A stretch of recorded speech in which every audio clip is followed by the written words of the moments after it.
Hi, it's Jag, and these are my friends, Ian, James, Karli, and Jay. And today we're drinking some E.H. Taylor small batch bottled in bond. This is, because it's bottled in bond, it's 100 proof. Oh shoot, I forgot to look up my facts.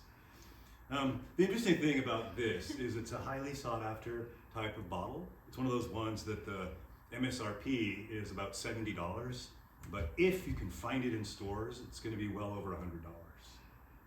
So I probably paid like $125 for this, and I should have only paid $80. I got ripped off. Well, so now we are going to enjoy the sights and sounds and smells of this and talk about our experience.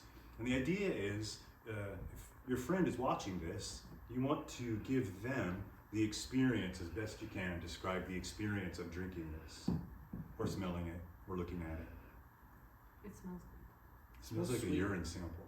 Well, Wow. maybe some- Cannot wait to have a sip. Wouldn't know what that smells like. Well, but actually, it smells like my urine, which is a very strong Underproof? bourbon smell. Go and see that Jags. Yeah, that's 100 proof. I'm in the bathroom. I'm like, who just opened a bottle of? Oh, I'm peeing. It burns. It burns. always. we're sipping it now. Yeah, you can sip. And when there's more people than the amount of Glencairn glasses I have, then we use these little Dixie cups. But if we don't have the Dixie cup, then you can look at the color and you can see the viscosity as the legs drip down the inside of the glass. But on this paper cup, none of that's I was happening. gonna say I don't see anything dripping. Not We can see it in the bottle. yeah. The color, Mm-hmm. ooh, amber. I've never seen legs happen in the bottle. That's an interesting thing. What did you say it was barreled and bonded? What did you say? Bottled in bond. What's that mean? It's a whole collection of specific regulations that they would have to follow in order to be able to legally say that it's bottled in bond. To the average person, it just means that it's 100 proof. Okay. It fair. burns. It burns? It burns, and I do not like it. You don't like it? No. You want to pour some into my glass? Whoop. So we have one thumbs down. Bad. Bad, she says. So you would not recommend that your friend go out and... I would not. I mean, it tastes very much like alcohol, and it doesn't have any of the like fun things about it. Where I'm like, oh no, I got like there was some sweetness to it that I enjoyed. It was like I am alcohol, and I have nothing more to say for myself. I could see not liking that. Yeah. The whole point of bourbon is it's supposed to take on the characteristics of the inside of the barrel that it's in. And you're just tasting the moonshine that went into the barrel. Yeah. So no more for Karli. Personally. She's cut off. From my limited experience with bourbon, it is there's a mildness to it, and there's something in the nose that I would describe as sweet. But, I was feeling that too, but didn't Yeah. want to say it in case I was wrong. well, the sweet isn't a smell, but it smells sweet anyway somehow. Mhm. Interesting. It smells better than it tastes. I didn't mind the smell, but I did not like the taste. Are you able to identify any particular, Alcohol. in addition to the alcohol, It's just the alcohol. swimming around with the alcohol? There should be other. I'm getting other scents, other aromas or fragrances, if you will. Yeah. So do y'all know this? If you take a big old nasal sniff of your drink, like that, you're gonna get all the way to the bottom of that beverage, and you're gonna smell the grain. You're gonna smell the alcohol, and you're gonna smell the corn. And it's not always the most pleasant experience.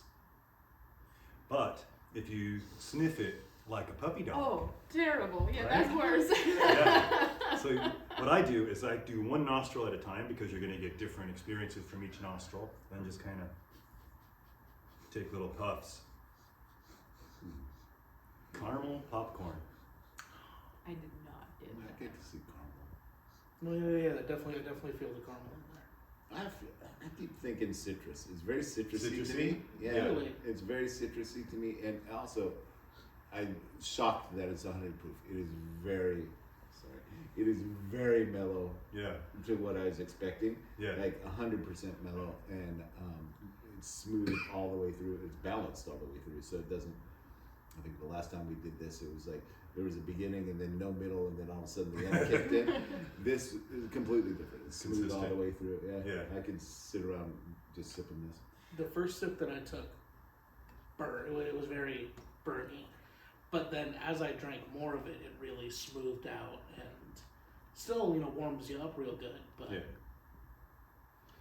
Yeah, the first sip is kind of a throwaway. It's kind of like you have to just take it, take one for the team, and then you can start tasting it. What? Well, once So dumb. You have to acclimate to it. the alcohol burns the coating off your taste buds, so then the next sip. Terrible. Keep going. I'm done.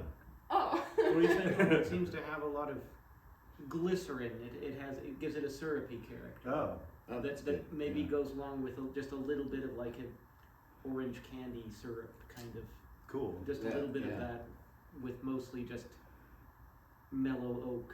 I Yeah. don't know, I like that's, but I don't know how to talk about these No, that was No, really you're good, doing great. actually. things. Sounded pretty good. There's no right or wrong answer. It's subjective, and everybody is going to have a different experience of the same drink. Like someone could hate this and someone could love this. I think generally the draw of this and other bourbons like this that end up being hard to find is that they're predictably sweet and smooth. They're hard to find because they're predictable? Because they're predictably sweet and smooth. And you buy a bottle, you're not sure if it's going to be sweet or it's going to be smooth or if it's going to be harsh or smoky. And it's easy to get smoky bourbon because of the way it's barreled in charred barrels. Mm. But the sweetness is something that has to happen from a chemical reaction. And so you don't always get the sweetness. But the thing about Taylor and some of the other ones that kind of live in that world of fantasy, they call them unicorn bottles because they're hard to find. And they almost always are pretty predictably sweet. So would you tell your friend to go out and hunt for this bottle? One, like you'd have to go to several different stores before you find one on the shelf. And then maybe haggle and say, oh, I'm not going to pay $150 for that. I know MSRP for that bottle is $79.95. So would you tell your friend to go? MSRP. Do I have to go to the back room? The guy has to go see his manager before I can get there, and then he's going to give me the undercoating on the bottle Yeah. before I can walk off the lot. You won't walk out without the warranty, do you? That's right, exactly. Give me I can get you in this bottle for $99. I would not pay $80 for a bottle, let alone $150. But I wouldn't pay that for alcohol of any type. I think I'd be willing to pay $100 for it, but I don't know that I'd be willing to hunt for it. Like, it would have to already be there. Yeah. Fair enough. I have no idea because I don't have enough experience with bourbon. I mean, I think it was good, but I don't know if it's worth that much money to a bourbon person. I would say if you like bourbon, it's tasted good to me. Yeah. Good. I have friends and relatives that are big time bourbon drinkers, and I would 100% either gift this, or if anyone were to ask me, I'd be like, yeah, absolutely, go get it, pay whatever, maybe not over 120, but pay premium for it, and that's a good sipping whiskey right there. Yeah. So when the video is done, we'll just sit here the rest of the evening. I guess I would say it's like to not a bourbon, someone who isn't very experienced with bourbon, it's not that interesting, I guess. That's one thing about it. Mm-hmm. I agree. Yeah, but it might have the things that bourbon people really like that Yeah. Well, as a bourbon person, yeah. I appreciate more complexity than what this is giving.